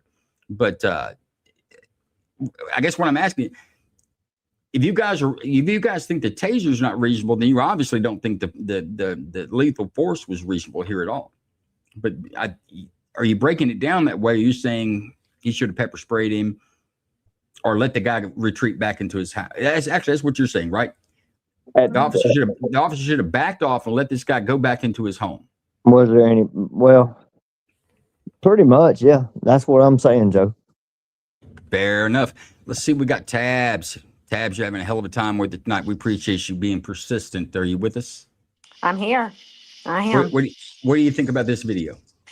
I'm with you. I hear what you're saying about the taser. I mean, I guess if he did approach the officer and did all the things, and the officer wanted to, he wanted to use the taser. That's fair. That's fine. But when he asked him to go, look, all he needed to do was ask him to go back into his apartment, which he did. there's no reason to use lethal force after that point. I mean, he's already tasered him. I mean, let's put him in. I mean, what other options are out there? I'm asking. Well, let me ask you. Let's go back to the taser. You say he'd already tasered him, but the taser was ineffective. He tased Then him, why and the was he guy, like bleeding? What was he Superman, bleeding? pulls it out. Okay. He was bleeding because the probe had stuck in his skin. He pulled the barb Okay. out. So, but the taser was not effective. It didn't subdue him. It didn't stop the aggression. Correct. So then, regardless, he felt like the officer felt like. I mean, I'm all for to the perp comply. But when it comes to lethal force, even if the taser wasn't effective, he continued to walk backwards into his apartment. He wasn't entering the apartment, but he was walking back towards that direction, because he knew the officer wasn't playing around when he first used his taser. That's kind of what I saw. And if I watched it again, I might see something different. However, I do not think lethal force was necessary. At that point. So you'll accept the taser deployment, but you won't accept the lethal force that followed. Yeah. Yes. Okay. Correct. Very good. Patriot and Nola, give it to us. What do you think? Well, I don't understand why when a police officer tells you to do something, people don't do it. The main thing is they need to do it, whatever they say. And I think the officer was okay to do everything he did. That's my opinion. Even the lethal force, the gunshot, killing him? Yeah, I think so too, because he may have seen some of those targets laying in there. I see where The you're door going was with that. open. That might be a little flimsy, I think. But okay. Look, we've beaten the time up. I'm going to go ahead and take a vote, and we may spend a little more time with this. Hopefully we'll have a live caller on this, and we'll go to Jason, and I may even bring back up the video again. But let's go to a vote. I'm going to go to have I got anybody? Linda, have I heard from you? No. No, Give it to me, and then I'm going to ask you to vote. My apologies. Go ahead, Linda. I didn't mean to skip you. You hurt my feelings. There you go. Well, I'll do that. You'll have that with me. No, I think he was, after the last discussion that we had, I think he was okay with the taser. That was reasonable. But the guy had no weapon on him. I don't think he should have used lethal force. So half and half there. Taser was reasonable. Gun was not reasonable. That's how I would vote. So we're going to go with the deadly forces with the vote I'm asking for. So that would be unreasonable for you, yes? For yes. Okay. For the Bob, gun, yes. How say you, Bob? Reasonable or not on the deadly force? True bill, brother. I hate to do it. Okay, that's two. Alan, which side of the fence are you on? That was unreasonable, Joe. That's Unreasonable three. deadly force. Okay, that's three. Tabs. You going with the crowd? Going with the crowd. It's unreasonable. There it is. Patriot Nola, you sticking to reasonable? I'm still sticking with reasonable. Boy, I like somebody who's got some dedication. Put it up there. That's going to be a unreasonable force. In this case, it would have been a true bill or an indictment sending the officer into to defend his life for murder. In this case, the subject did die. We've got a caller online. We do. Four Corners is online. Four Corners, can you hear us? Let's hear about Four Corners. I sent Four Corners a DM asking him to be on this show, so I'm pleased that he at least called in. Give us your opinion, Four Corners, and welcome to the show. All right, I appreciate it, Joe, and everybody else out there on the panel. I'll make it quick. I'm going to go with unreasonable. And the reason I'm going with unreasonable is the officer acted too soon, too quick, didn't assess the situation, didn't even talk to the guy. Apparently the guy was the perp in this situation, and the officer should have been talking to him, not talking him down, not doing this and that and the other, but at least get some more information before he pulled out that taser. And that's what I got to say. So it being sort of a domestic situation because they live near each other, do you think the officer has an obligation to get the parties separated so that the cooler heads can prevail? You think that's a portion of what the officer was thinking when he got there? Well, but you think, I don't know what the officer was thinking. I don't know what the officer was thinking, but based on what I saw, the officer didn't try to even de-escalate the situation or even get more information on the situation. He just told the guy, go back in your apartment, and pulled out his taser and shot him. So I'm going with unreasonable all the way. Does an officer have a duty to de-escalate? I mean, like by law, is it something we guys? If we charge an officer with murder, in a situation like this, is that something that the state has to prove is that they didn't attempt to de-escalate, or does the defense have to prove that they did attempt to de-escalate? Is de-escalation a requirement or a duty when using deadly force? Just a question to you. I think in the beginning of the first part of the video, there should have been more communication between the officer and the perp. The officer just, in my opinion, flew off the handle, got way ahead of himself. So, in other words, go in your apartment and you don't apply, I'm going to shoot you. That's unreasonable, totally unreasonable, in my opinion. You think he shot him because he did not go into his apartment? I think he shot him because he was not well trained. The guy was just standing there. I think the guy was actually drunk, but the officer didn't even talk to the guy, just told him, started barking orders at him, and then turned around and tased him. And I think that's unreasonable.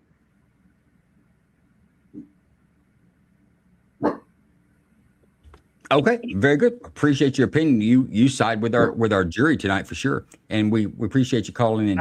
Thank you, Four Corners. You got an open invitation to be on this show. Just answer up on some DMs, and I'll get you in, my friend. I appreciate you. Thank you.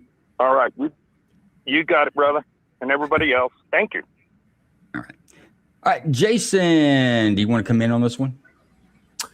I can only comment how I would handle this. I can't. I don't think it's a training thing. I think it's a personality thing. And some people just don't have the personality to be officers. I agree with the jury. If I was that officer, I would have saw the aggressive guy as the neighbor that came out. I would have tried to pull him to the side and say, come over here and talk to me. And try to calm him down. The officer, I think, was completely out of line here. The tactics he used were crap. The other thing that I don't like about this in any way, shape, or form is that a lot of young officers today rely so much on that taser that when the taser doesn't work, they're jumping to deadly force. And that's a big reason I don't like tasers.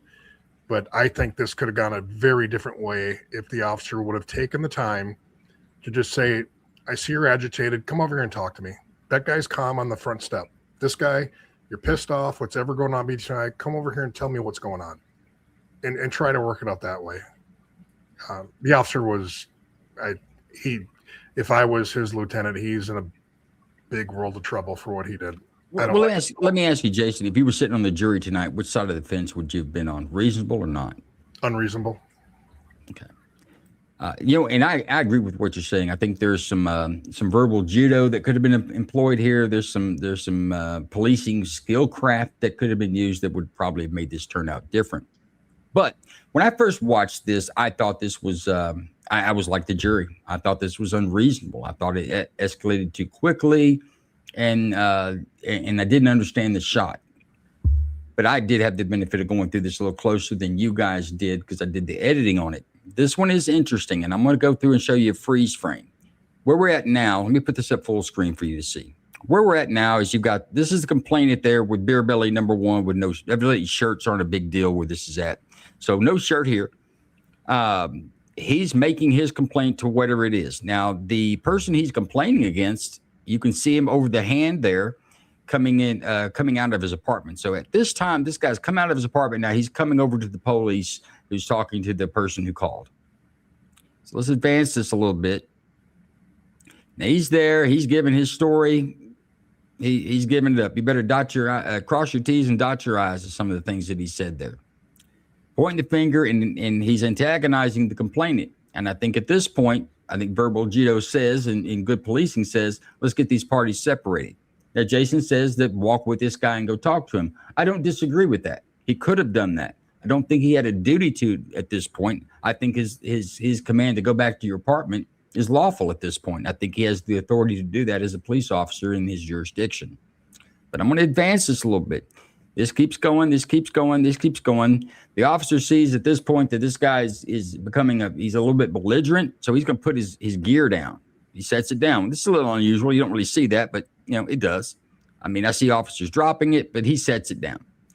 Now, at this point, this vantage point, we can see how close he is to the officer. He's less than 4 feet with an open stance near the officer. That can be considered aggressive. Not by itself, but with all the totality on this, I think it's an aggressive stance. I think this guy's if you're there, you're thinking this guy's aggressive. But still, whatever. He tells the guy to go back to his apartment numerous times. The guy refuses to do so and basically says, "You ain't gonna do shit to me because I'm the guy with no shirt." But he's got a chain on, so he must be cooler. So now we're gonna get to the point where the taser's gonna come out. Taser comes out. He hikes up the pants. He's ready to go. Like, what you gonna do with that? Got a little smirk on his face. He's not worried about that taser because he's not going that way. Gives him a little hinge there, but now that's not the important part. Here's the important part. Watch the taser. He's laughing at it. You can see the taser is got the light on. It's got its laser sight that comes off the taser. Means it's ready to go. Oh, I'm sorry. He shot there. So he shot. He's backing up. He's backing up. What does he do there? Does he knock the taser away? He reaches out and tries to knock the taser out of the officer's hands. This is an offense, and this is very aggressive, in my opinion. Then he pulls the probe out. His taser's not effective. They're still continuing. He's backing up. Everybody's right about that. He's going back to his apartment, but he's not going back peacefully. And at this point, I think it's an offense. I think he can't go back to his apartment. He's got to go to jail at this point. But that's not the one I want to show you. The one that's the key is the taser's now ineffective. The guy's pulled it out. It's not doing him any good. Yeah, he's taking a bladed stance. He's still being aggressive. The officer has the pistol out. We're going to get to this point real fast here. Pulls out his phone. I guess he's going to call somebody about this. Real concerned with his crotch. Let's go a little further. Hands are up. He's still towards the officer, and he's not trying to go inside of his house here. He's just standing there. Standing his ground is what he's doing. Let me get there a little closer.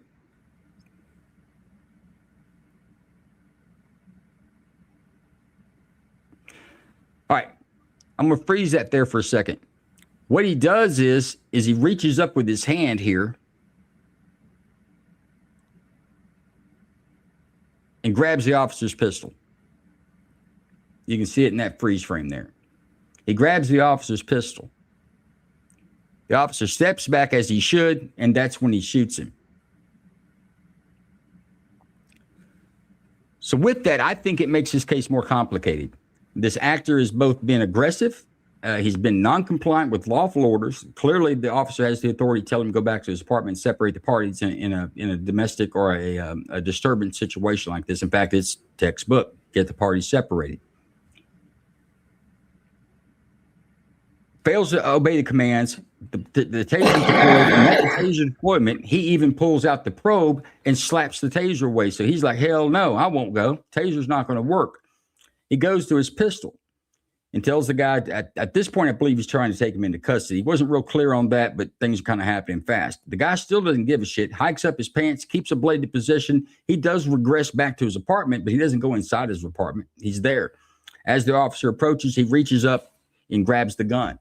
I think reaching up and grab the gun, I think it gives a reasonable person to believe that this guy's a threat and deadly force is needed, because if he attacks the officer and gets into a fight, there will be a gun there. The officer has it. And this guy has shown a propensity to be aggressive that way. This case happened in 2025. The officer retired. He was put on administrative leave. He retired and didn't say he retired because of this incident, just said that he retired.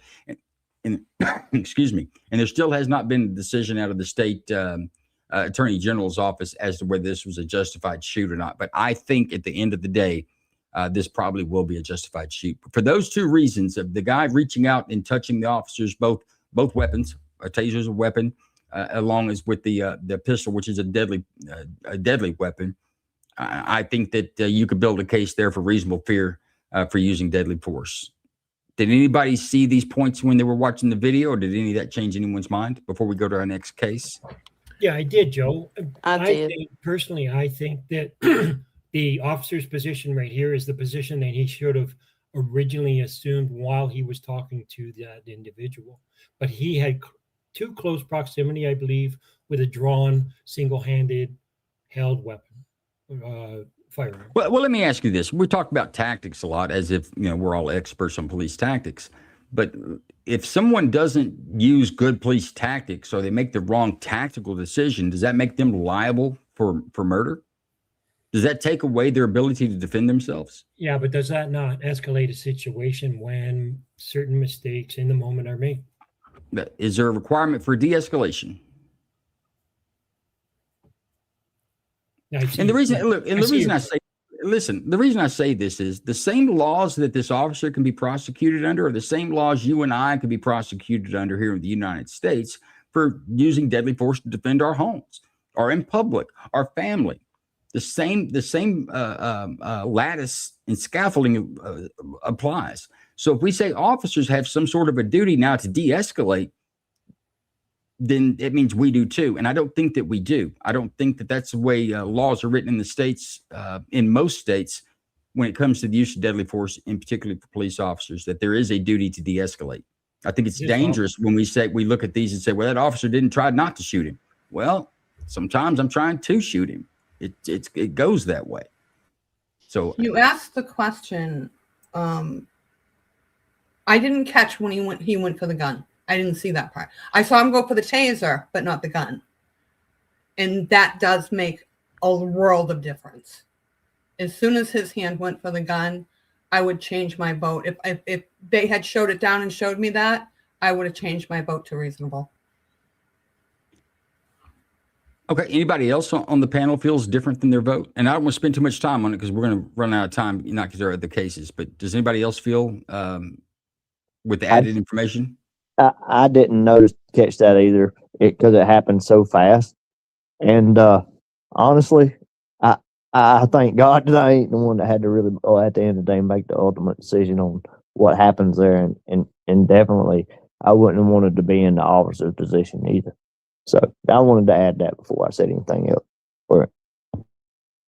No, and I'm not beating anybody up for your decision tonight. And I think your decision was reasonable. But I think if you were to take this to trial, I think the officer has a good shot on, look, man, I didn't know what to do at this point. This guy's he's not obeying lawful orders. He's pulled a probe out of a taser, tried to knock it out of my hand or take it from me. I'm not sure if he slapped it. He could have been reaching for it to grab it to take it from the officer, which changes everything too. But the gun, definitely, he reached up to grab the officer's gun. He grabs the end of the barrel. The officer pulls it out of his hand. And it happens fast, but it did happen. I think this officer has a good case for reasonableness on his shoot. What about you, Jason? Any of that change your mind? No, not at all. I think the officer was when you go lethal force, I create distance. He did the opposite. I don't think there was a justified moment there to shoot this guy. I would not have done what he did at all. I don't agree. Now, I'm not saying that I believe I would have done the same thing either. I think there were a lot of police procedures and tactics that if he had used or employed them early on, this would have never got into anything. But I think at the end of the day, when we're looking at murder, I don't think it's murder. Yeah, but police are held to a higher standard than your civilian because of the training and background they have. I think I disagree. I think he's that was not a good response. You think that's murder? I think it's not getting your job back. I don't think he should be a cop. He was too aggressive. Whatever the criminal court decides, let that be. But from a police supervisor, I don't want that behavior on my force at all. That was, yeah. I would No, not have and approached him that look, way. I don't disagree with that either. As a supervisor, I would recommend his dismissal. And I didn't see aggression. I saw fear in this guy. That guy scared him. I think he was scared all the way through. I think the taser came out because of the fear of this guy. He was very, very aggressive. But I don't want to beat this one down. Good I deal. want to get on. I agree with you, Joe. Go ahead. Okay, yeah, actually, that was you, Tabs, right? Yeah, So, we can move on to the next one. I'm agreeing with what you just said in your last statement right there. So, all right, guys, and we can talk about this in the after party. We've got that going on X. We can get into more granular detail on these, but I wanted to bring up those 2 points. Then they're difficult to see. I saw them through editing, so I had a bit of an advantage. But those 2 points there, I think, are key to this video. With 20 that, minutes. big Ron, case number 4. Let's try to get it in.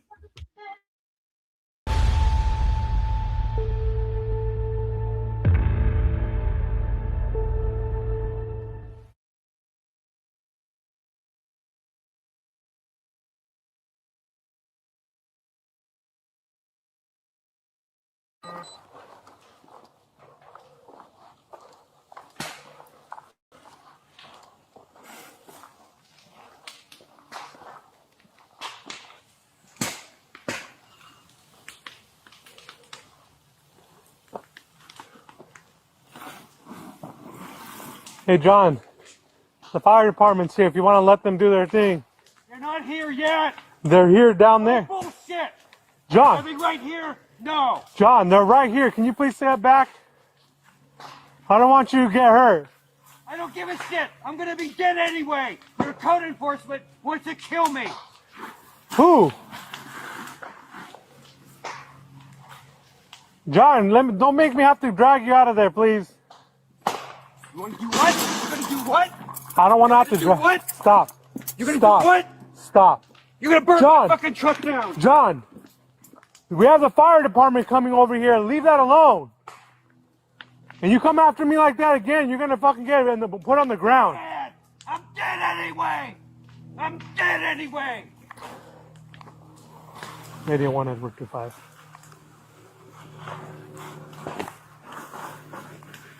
How far is A2?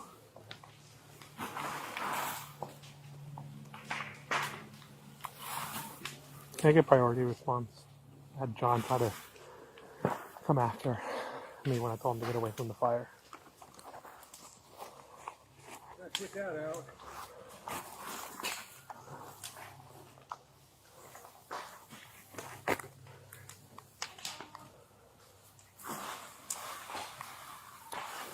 Yes, please. And it's not going to be clear for fire. I need to get John under control first. John, get out of there right now or I'm going to put you in cuffs. Come here now. Come here now. Fucking hell. Go to fucking hell.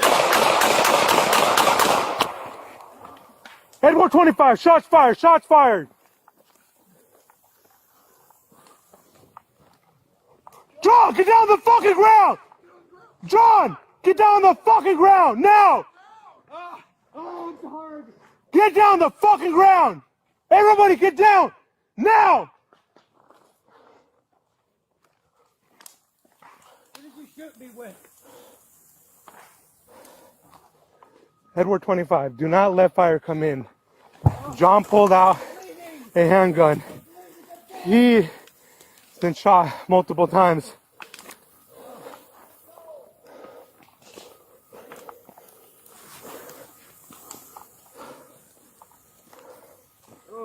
Stay on the fucking ground! Let me see your fucking hands! You understand me? I understand you. You move again, I'll fucking kill you! I understand. Just kill me now. No! Kill me now. You pull out that fucking gun again, I'll fucking kill you. Do you understand me? I understand you. Code enforcement's gonna kill me anyway. Do you understand me? Yes. What a fucking stupid thing to do. Why would you do that? I can't hear you. Why would you do that? Because you're gonna kill me anyway. Code enforcement wants to kill me. You're gonna kill me anyway. Go ahead, kill me. Go ahead. Radio 1 Edward Kill me. 5. Go ahead. LE. I'm okay. John's complying on the ground. Can someone put the fire out? You're not gonna show up. Radio 1 Edward 5. Can you also start me a Union Rep, please? I'm dying. Can you also start me a Union Rep, please?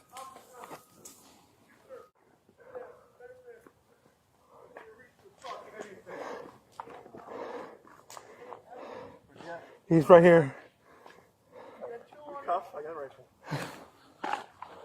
John, can you hear me? His name John? Yes. Is that this? Yes. My right hip. You got a gun in your right hip? On my right hip. Don't reach for anything. Ow! Get away from me. Ow, it's broken!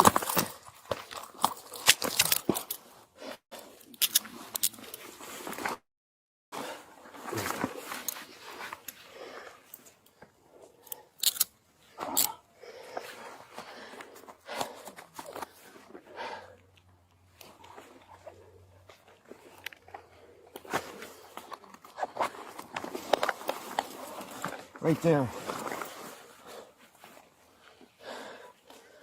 Where's he at? Probably in his hip. That's it. You have a knife? A really small knife in my left front pocket. Oh. Want to secure the gun? Get fire in here, okay? Yeah, that's the one he pulled on me.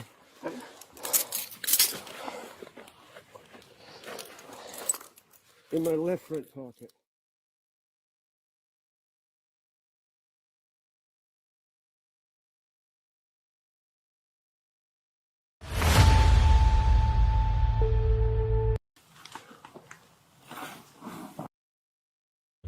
Okay, folks, there is your fourth case of the night. This was a fire call in Thurston County, Washington. This is a Thurston County Sheriff's Office.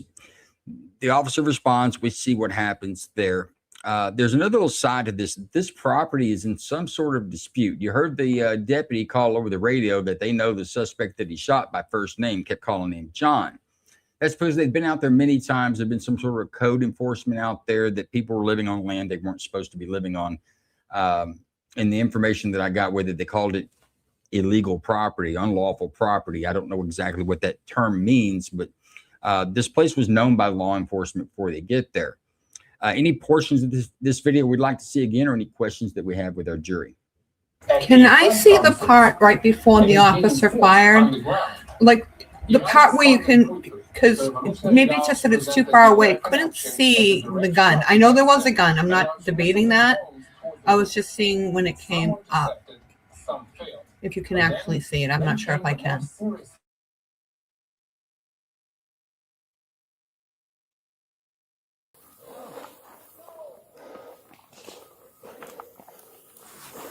I may be at the spot where he's already shot. Yeah, I think so. Let me go back. Oh, we're close there. John, get out of there right now, or I'm going to put you in cuffs. Come here now.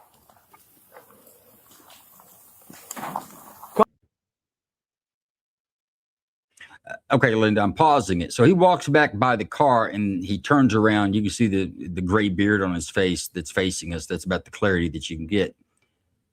So I'm going to advance it from here. So watch closely. Come here now. Fucking hell! Go to fucking hell! Edward 25, shots fired, shots fired.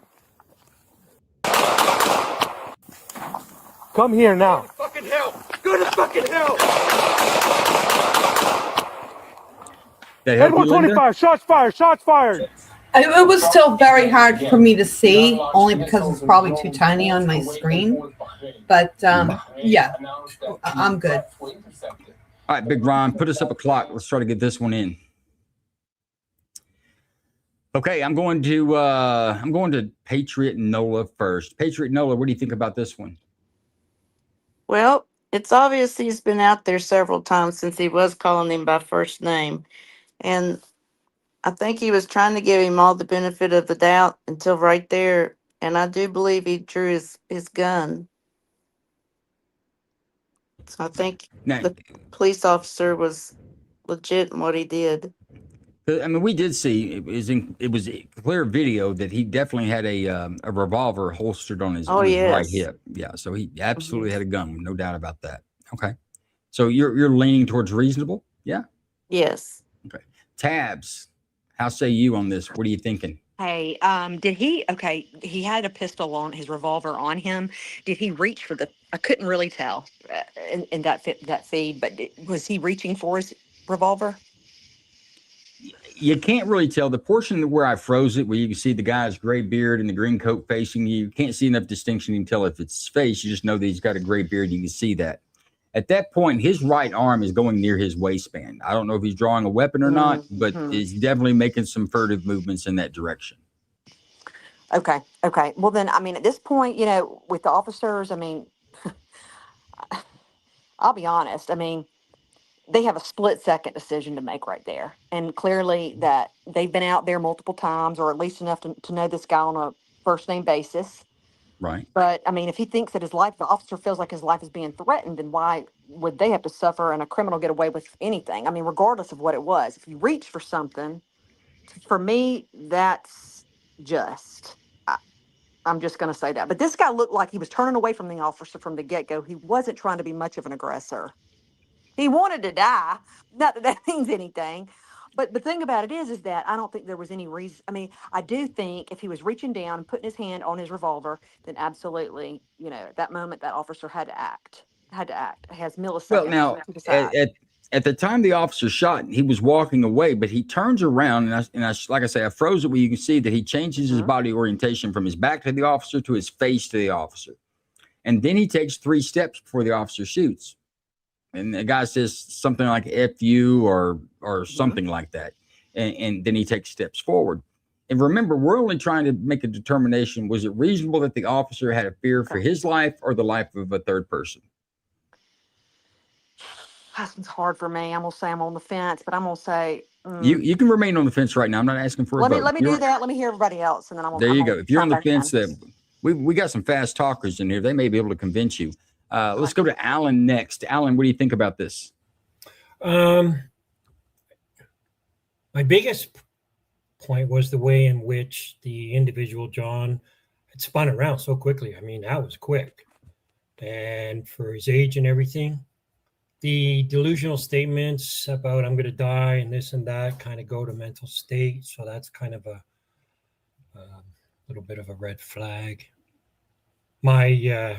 I felt that the officer was kind of in a bad situation because there was 2 other civilian individuals standing right behind John at the time. Obviously, the officer had seen, because John, you could see in that frozen clip that you had paused on, you know, the individuals were back there, and John had pulled his jacket back, like the jacket was pulled back, because the way he was turning, the way John was turning would have put the coat the other way. So he had actually kind of, you know, gave himself access to his gun, which he knew he had. The officer more than likely probably saw it right at that moment. And I feel that the officer's life was in jeopardy at that moment. Well, I mean, is the standard of the officer's life absolutely has to be in jeopardy, or is the standard that it's reasonable the officer believed his life was in jeopardy? Well, like Jason had said, there's an important distinction on that. Very important distinction on that. I think the first steps are always about talking down and trying to talk. Conversation is always first and foremost, as long as it can happen. And I believe that the officer, at the point of being able to see the gun that John had, because it was more than likely visible there, though not necessarily in a video. I have a great big huge monitor here, so I can see it quite clearly.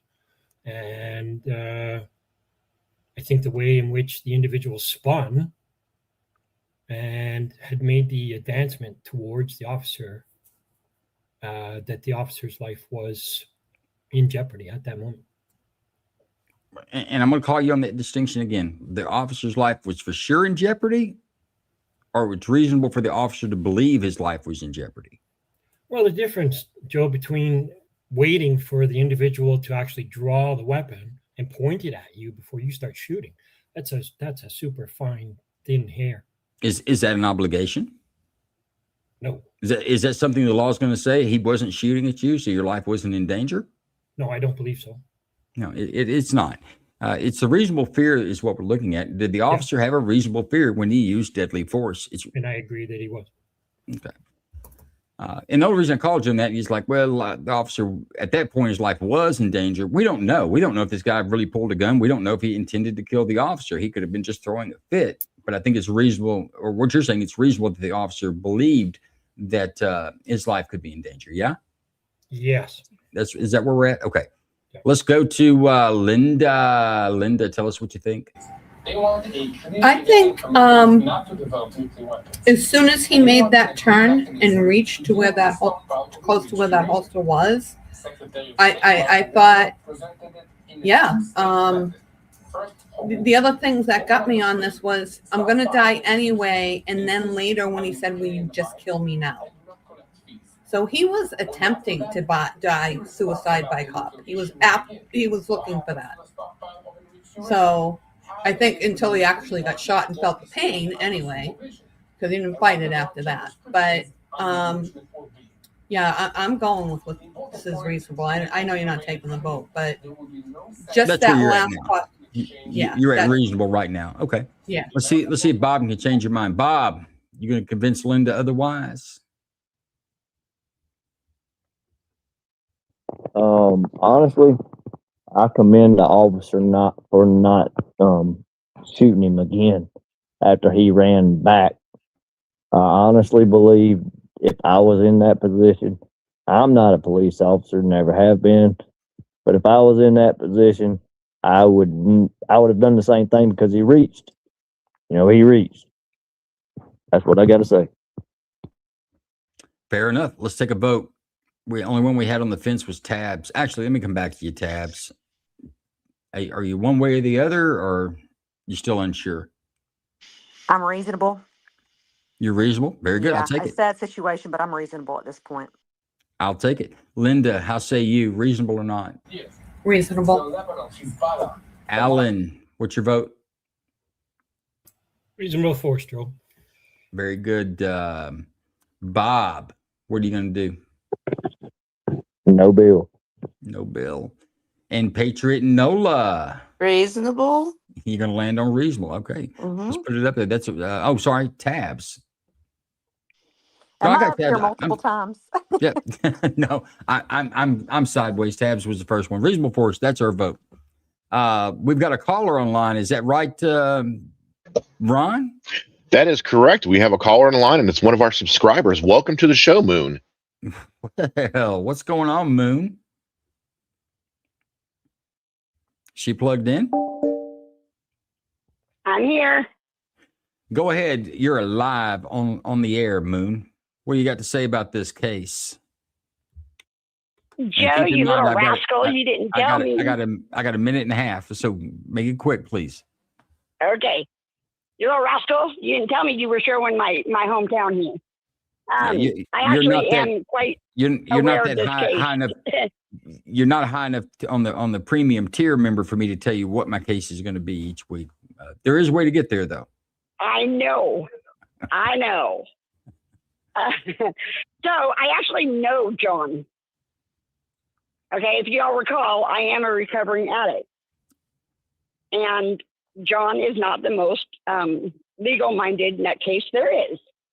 And I used to get things from him that I shouldn't have gotten. Okay, hold up. So, hold up. You know John. You know the guy Yes. that got shot? Like y'all Yes, I do. Pizos and shit? You know him like this? All right, then I need you to come in. I need you to come into the after party and explain. We'll talk about more of this in the after party, guys. We are at the last 10 seconds of the show. I've got to end it here. Guys, I need subscriptions on YouTube. I need subscriptions on Rumble. If you could help me out with that, that'd be great. Give us 20 minutes. We'll kick off our after party in our X Spaces. We invite all of our jurors there. We ask that our jurors come in. We give them mics. They're kind of like hosts in there. You'll be able to ask them questions on why they went one way or the other. If you would like to debate any of the decisions, that'd be the time to do that. And if you don't want to hear any of that, at least come in and listen to Moon's story on how she knows a subject who's been shot on the grand jury. This is amazing. And this is the first time. I don't know that we had any viewer that has known the victim of a shooting in one of our shows. But I want to thank all of our jurors spending their Friday night with us. You guys have been great. And as always, Big Ron, Bruce Wayne, and Jason, these guys are with us every Friday night. They work their butts off to put this together. We're on Patreon as well. If you'd like to donate to the show, that's a good place to do it. Become a subscriber on Patreon. If not, we could use some donations through my Cash App or Venmo that's on my X profile. Just being honest with you, there is a cost to doing this, and we appreciate kind of like tips. If you get good service, you got good service, throw us a tip. With that, we're going to end the show. We'll see you guys on the X space in about 20 minutes.